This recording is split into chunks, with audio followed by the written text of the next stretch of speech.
And guys, it never stops. It never stops. It's something about the hat and something about these guys. Like this guy's so big in the back. We're talking about the trainer, champion, the ambassador. He is the guy with the plan, the guy that makes guys that don't believe champions. The trainer of champion Aaron Snowell and the president of the Indiana Boxing Hall of Fame, Greg Hawk. Hey, welcome back to the Florida Boxing Hall of Fame. It's an honor to be here. It's an honor to be here with Aaron Snowell, who's trained some great fighters, Michael Nunn, Mike Tyson, and just a few great fighters.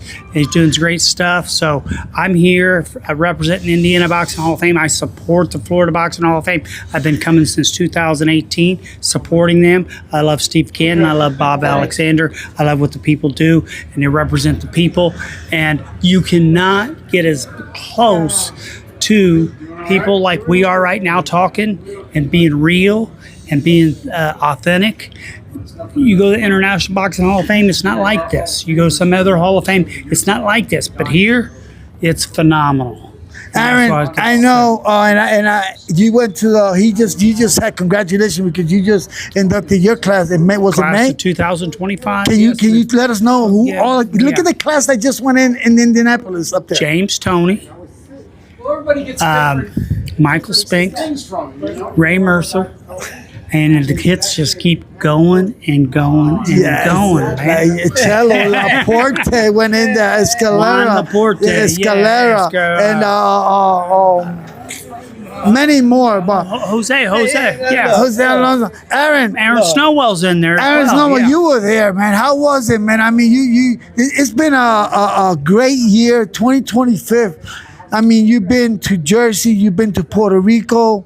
I mean, this guy here, he's one of the most interesting man and individual that you can sit down, and if you want to know boxing, this guy, you will sit there and you won't want to. You hope to have water or iced tea because it's like this. Talk about champ.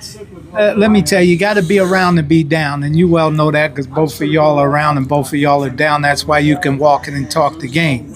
See, and some people don't be around the game, so they can't talk the game, but they're bullcrap the game to try to get by. You know, the guys inside and outside the ring. As a young man, as a kid, I've been around some of the greatest fighters of all times, including Muhammad Ali, you know. And by that, you catch on, you get introduced to stories, you hear things they're constantly teaching. It's called Sidewalk University. See, when you walk beside this guy and that guy and they talk it, you walk it, then you become educated about it, and they don't let you forget it because every time they see you, they want to talk the game to you, is because you're willing to listen. Most problem with most of the young guys nowadays, they don't want to listen to learn, you know. So what I'm saying to the young people out there, if you want to learn the game, be around the game. Be around those that have participated in the game. Now, Craig Hawk here, who's president of the Indiana Boxing Hall of Fame, he's a former fighter. You know what I mean? He fought Julio Cesar Chavez. He fought Héctor Camacho, Joey Gamache. He fought Meldrick Taylor. Matter of fact, I trained Meldrick Taylor when Meldrick Taylor at the MGM Grand that night when he fought Craig. But Craig's been around the game. He's traveled all around the world. He's fought in foreign countries and stuff like that.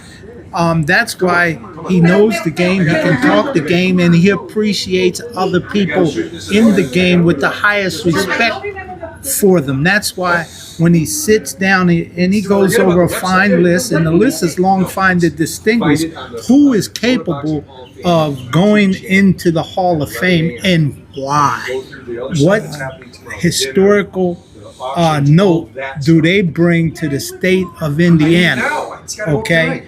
And Craig goes over that. Matter of fact, for history of Indiana, Craig has more fights in the state of Indiana than any fighter. Yeah, you got over 68. How many total Here's fights? the thing: I had 100? 47 fights in the state of Indiana. 47 fights is the most in history professionally in Indiana. Now I've had over 100 pro fights, but Yeah, that's what I meant to say. You have 100, yeah. 47 fights in the state of Indiana. And, I was a ticket seller, and if it wasn't for Fred Burns, I probably wouldn't be here today. But you have to give respect to Fred Burns, and God rest his soul. But look, Aaron knows the game, talks the game, and we sit around and we talk probably once a week, and we talk about boxing, and what's coming up, and what's going in next. And he's the World Boxing News review, and he does his thing on Saturdays, and I do my Hall of Fame, and we bring in great champions doing great stuff, and maybe one day we can get you down there, and we can talk about my boy Rocco. Yeah, hey, look, Beast Boxing Show, matter of fact, and thank you for listening to the Beast Boxing Show, and we're blessed to be a part of your show. Thank you. Here tonight at the Florida Boxing Hall of Fame, who we have come down to support. Matter of fact, Craig has a Lifetime Achievement Award here in the Florida Boxing Hall of Fame, as well as myself. But for those fans who don't know who I am, I've trained a lot of world champions, 30 and still counting, because we forget the ones in between of all the big famous guys.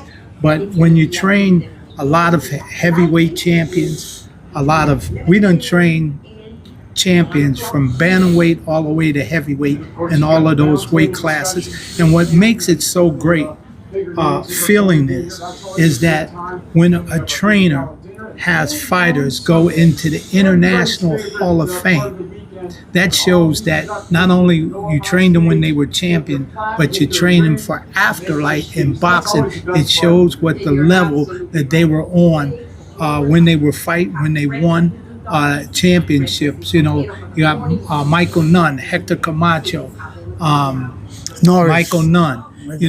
All of those guys. Zuma Nelson. Yeah. Those guys are in the International Boxing Hall of Fame and spread out in the State Hall of Fame. And Craig, a lot of people want to say, Craig, these guys that you're bringing in, like James Toney, these guys, Mike Tyson, Don King. What did they do in Indiana? Murad Muhammad, Roy Jones. They said, what did they do? Take from me. I'm in the Indiana Boxing Hall of Fame. They said, "What'd you do in Indiana?" Well, let me tell you what. I was on the losing end of the stick that night. I had Richard Hall, who was the WBA light heavyweight champion. He was going up against Roy Jones on HBO television. Murad Muhammad was the promoter. It's the largest sellout in Indiana boxing history. I was on the losing end of the stick, but I had the WBA champion who was fighting Roy Jones at the time. Roy Jones beat him, but that's the kind of history that the Indiana Boxing Hall of Fame is pursuing and inducting in people. And a lot of people don't know, a lot of these guys are qualified because of the Indiana Boxing Expo that put on these large amateur boxing tournaments, like Floyd Mayweather was there, Muhammad Ali with the Indianapolis 500. Wow. He was there. 1994. He was there. Yeah. Who was there? He was the chairperson of the Indiana Black Expo. So you got all of these guys, biting at the bit. And when the Beast comes to the Indiana Boxing Hall of Fame doing this show in Indiana, that would qualify. Yeah, here's another thing, okay? Yes. There was a guy named Tracy Harris Patterson. He had a dad who was his stepdad named Floyd Patterson, who was heavyweight world champion, who defended the world title in Indianapolis, Indiana, at the fairgrounds in Indianapolis, and Floyd Patterson comes in Indiana Boxing Hall of Fame along with Tracy Harrison Patterson, May 1st, 2026, class of 2026, along with Jill Diamond. So we're great people doing great stuff. So there's our first 3 inductees for 2026. Tracy Harris Patterson, Floyd Patterson, and Jill Diamond. And you heard it right here. That's the extra scoop you get. Yeah. And talking about upset and talking about discipline and what Aaron was talking about, being able to listen and make the ultimate happen. Like when no one could beat Julio Cesar Chavez, and he had a guy named by the doctor, Frankie Randall, who not just beat him, knocked him down for the first time in his career. I cried that day. Okay, I have to admit. But pitched a perfect game, and that's exactly what you're saying. Yeah, it's a discipline. Yeah, it's discipline. You know, when you know, I've been on all ends of the stick. You stick around boxing and hang in there long enough, doing things and training a lot of fighters, you end up becoming on a whole bunch of ends of sticks. For instance, I'm the last one to train Mike Tyson as undisputed, undefeated heavyweight champion of the world and the youngest heavyweight champion of the world. When he lost in Tokyo. But that's not the only fight I trained him for. I trained him fights where he defended it before he lost. So that's a little part of boxing history that a lot of people don't realize and they know. And also, when I became the youngest trainer to train a heavyweight champion is when Tim Witherspoon fought Greg Page for the WBC Heavyweight Championship of the World. And here's how it took place. Larry Holmes, after Tim Witherspoon fought Larry Holmes, and many people thought Tim Witherspoon beat Larry Holmes, his next fight was Greg Page. Greg Page was the #1 contender. So Larry Holmes refused to fight Greg Page. And he threw the WBC title away, gave it back. And he ended up being an IBF, whose belt just had got started. Tim Witherspoon and Greg Page fought for the vacant WBC Heavyweight Championship of the World, and Tim Witherspoon won it. He won the belt that night. So just those kind of things in boxing. And also Ricky Parquet, cruiserweight, has the fastest knockout in boxing history, was 10 seconds, knocked out Broderick Mason of Philadelphia with 10 seconds. Took 3 steps in overhand right, nailed the guy in Atlantic City. Out he went, Broderick did. And, you know, the time was really shorter than that, but the referee stood over and counted on him. So it ended up being 10 seconds. I got a trivia question, okay? So there was a guy out there, and his name was Ken Norton. Right. Now, Ken Norton was awarded the WBC World Championship because he was the #1 contender, and Muhammad Ali fought the rematch with Leon Spinks for the WBA title. So that is correct. They handed him the title in his very first title defense. He defended against Larry Holmes, and he lost the heavyweight championship. So for we're going to flash back again. There was a guy named Riddick Big Daddy Bo. I remember this. And he one. took the WBC belt and threw it in the trash. garbage. And then some guy named Lennox Lewis picks it up, knocks his guy out, is the WBC World Championship. And that's just history. And we're talking boxing. Yeah. Yes, Sometimes history becomes a mystery if you don't know about it. But once you get to learn about it, it's mystical and it's magical that all the great things, all the great champions, all the great fighters, man, that has come in the Hall of Fame, that's what it is. It's the last run of guys that have been in the game. The Hall of Fame's the last run, to be a part of that history where Something they just great. put it in. Something great. And your history and your legacy will be left a lifetime because it goes in the history books. And that's all we want to do. And listen, like I said, I can stand here and this could be my last interview if I want. because these guys have said enough. But they're speaking truth in boxing. Right.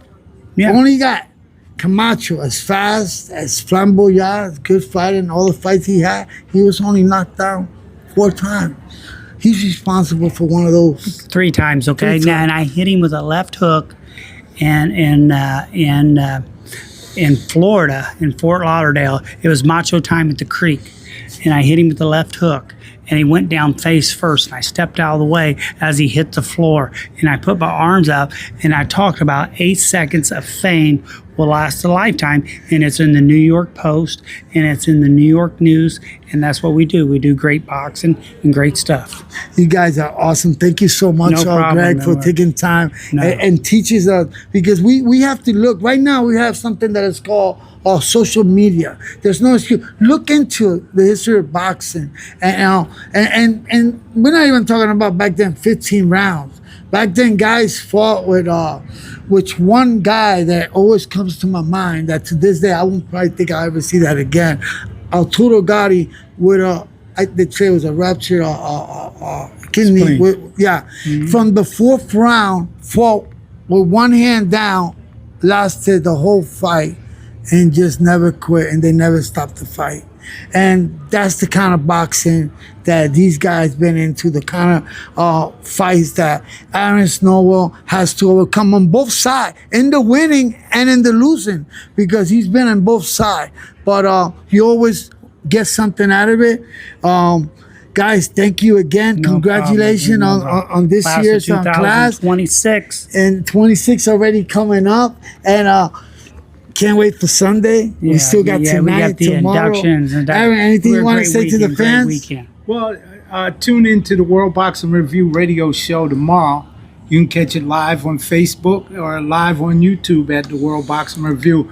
We're going to go over some great fights with Mark Irwin, who's vice president of the Rochester Boxing Hall of Fame and the Buffalo. We're going to go over some great fights, including the first heavyweight championship fight that ever happened in Florida. So it's going to be an interesting day. That'll be interesting. I'll be tuning in. So tune in too.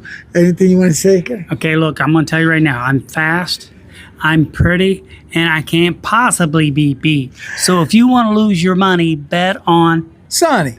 Amen. God And I'm gonna finish come it on. up. Well, Yo, Adrian. This war ain't no sunshines and rainbow. It's a mean and nasty place. And I don't care how tough you are.